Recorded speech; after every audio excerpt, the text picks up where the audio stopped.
देखिए, अब अभी तक के जब वो इंडिया गठबंधन में थे तो वही विपक्ष उनकी बड़ी तारीफें कर रहा था, और जब वो अलग हुए उनसे और उन्होंने कहा कि नहीं, हम जहाँ पहले थे वहीं वापस आ गए हैं, तो इस पर वही विपक्ष के लिए वो सबसे बुरे आदमी हो गए। तो जो भी इंडिया गठबंधन बना हुआ है, अब वो इंडिया गठबंधन ना रह करके एंड गठबंधन बन गया है, और जिसकी वजह से आप देख रहे हैं कि उसमें तमाम लोग धीरे धीरे करके अलग हट जाएंगे, क्योंकि सभी पर हुकूमत कांग्रेस चलाना चाहती है।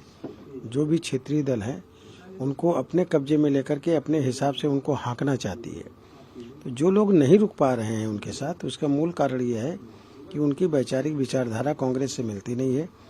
और चूंकि मोदी जी के खिलाफ लोगों को एकजुट करने का काम किया था और जनता धीरे धीरे करके मोदी जी के पक्ष में और बड़े पैमाने पर खड़ी होती जा रही है, इसलिए इंडिया गठबंधन अपने आप में एंड होता चला जा रहा है। आपने कहा कि अब वो एनडीए में शामिल का हिस्सा थे, तब वो एनडीए की बुराई करते थे, बीजेपी की बुराई करते थे, जिसकी वजह से वो कह रहे हैं कि पलटू राम है। अब जब उस गठबंधन में थे तो उस गठबंधन की कुछ न कुछ बात करेंगे, लेकिन उनको देर में समझ में आया, इसीलिए देर आयत दुरुस्त आयत का फार्मूला सोच करके आने का काम किया है, और पार्टी ने जो निर्णय लिया हमारा वो ठीक है निर्णय।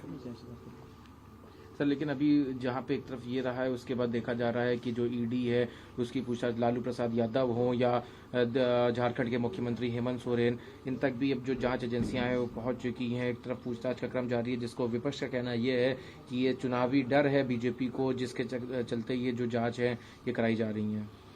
देखिए, ईडी स्वतंत्र संस्था है, इसमें बीजेपी से कोई लेना देना नहीं और सरकार से भी कोई लेना देना नहीं। अगर कोई किसी से पूछताछ कर रहा है तो इससे किसी को घबराने की क्या जरूरत है।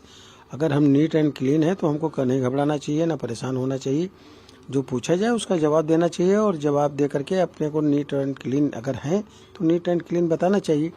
इसमें घबराने की क्या बात है, परेशान होने की क्या जरूरत है, और इस पर आरोप लगाने की क्या जरूरत है। मैं समझ रहा हूँ जो लोग भी इस तरह की बातें कर रहे हैं वो कहीं ना कहीं जो है गलत चीज़ों को या भ्रष्टाचार को बढ़ावा देने का काम कर रहे हैं। ऐसे लोग ही ईडी का विरोध करना या सीबीआई का विरोध करने का काम कर रहे हैं।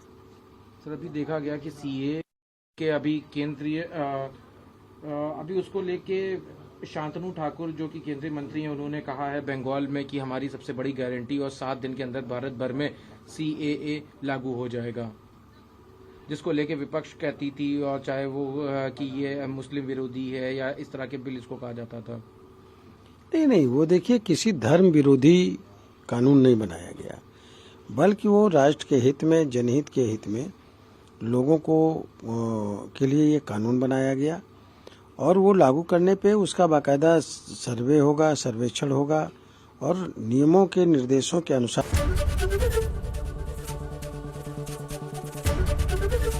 एबीपी गंगा, खबर आपकी, जुबान आपकी।